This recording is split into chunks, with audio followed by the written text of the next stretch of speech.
Welcome to another series of ISAC Orange County Chapter Monthly News. My name is Victor Monga. I am serving as governor for ISAC Orange County Chapter. Today, I have Jason Scott with me from 120 VC. He's going to be giving us a quick abstract of the topic and talk what they are talking, and it's a huge workshop for them in February. So, with that, Jason, please give us a quick overview of your talk. Perfect. Thank you, Victor. I appreciate it. I'm looking forward to speaking to your chapter. So as you know, the talk is titled Servant Leadership That GSDs. And usually that aligns with our belief in the transformational power of getting shit done. So usually GSD stands for that. But in your case, getting security done, especially information security, is something that I'm particularly passionate about. I think it's a really misunderstood industry, and I think that there's a lot of room for servant leadership to be introduced. And here's what I mean. Like, I work with a lot of organizations. We work on a lot of information security projects, and it just seems that the organization is resistant to all the security and the compliance. And most organizations today feel like security gets in the way of their digital transformation, or security slows them down, which I think is interesting, because I see it as the exact opposite. When I think of information security, I think of trust and I think of consumer confidence.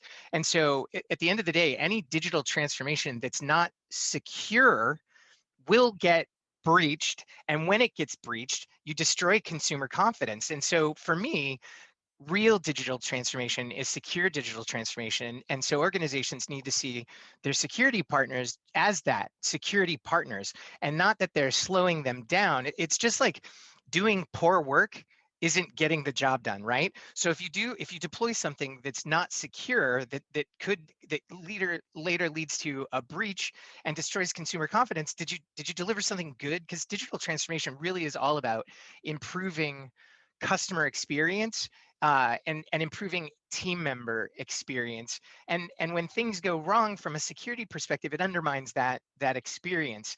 The other thing that I think is really interesting, when I look at what security professionals are doing today, it's very similar to what we do as a project leadership vendor. I mean, we go into organizations, and we pull together their team and the vendors. We quarterback, unlike an Accenture or a Deloitte, where Accenture would bring in their InfoSec team.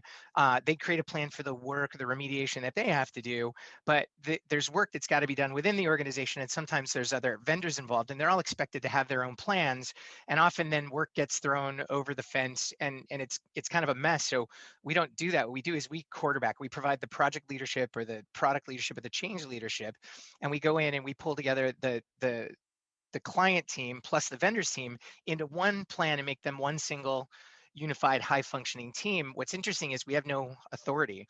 So, like when we led the Trader Joe's nationwide merchant processing system upgrade, we led that and completed it in 6 months. Visa called it a flawless implementation in record time, and we had no authority. We don't hire the Trader Joe's people. We didn't hire the vendor people. We can't bonus anybody.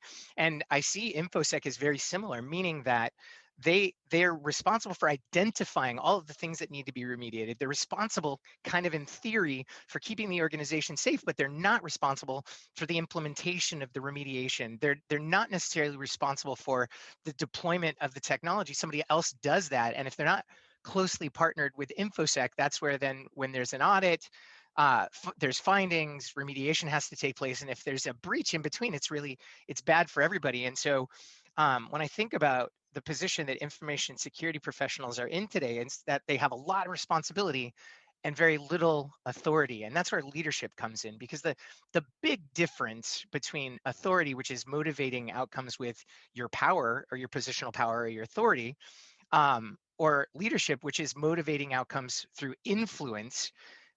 We as project leaders, we don't have any authority. So we have to lean very heavily on leadership. And in the InfoSec world, it's kind of this interesting mix of, command and controllers. Like, it's an industry that was built on command and control, but you guys, it doesn't work because you don't have any authority. And so I'm really passionate about connecting security leaders with solid leadership techniques, because I feel like that will create velocity and even some job satisfaction. Because I mean, I know a lot of InfoSec professionals, and your job is hard. I mean, I think sometimes, and I hear this a lot, it feels like you're banging your head against the wall, trying to get these people to see the danger in something that could happen. And they're bouncing around like, oh, but it hasn't happened yet. But when it does happen, everybody freaks out. And so I think there's this balance in being able to hand security professionals solid leadership techniques that'll bridge this gap and create velocity around the outcomes that they want to achieve, because the illusion of authority, like, it's just an illusion. Like, it doesn't exist. We, like you guys, don't have any. And what's interesting is there is a way to get stuff done and create velocity, and that way really is servant leadership. So I'm excited to talk to your chapter about it. Awesome. And Jason, we are, along with members, looking forward to having you and your team to discuss this with our chapter members. Right on. I can't wait.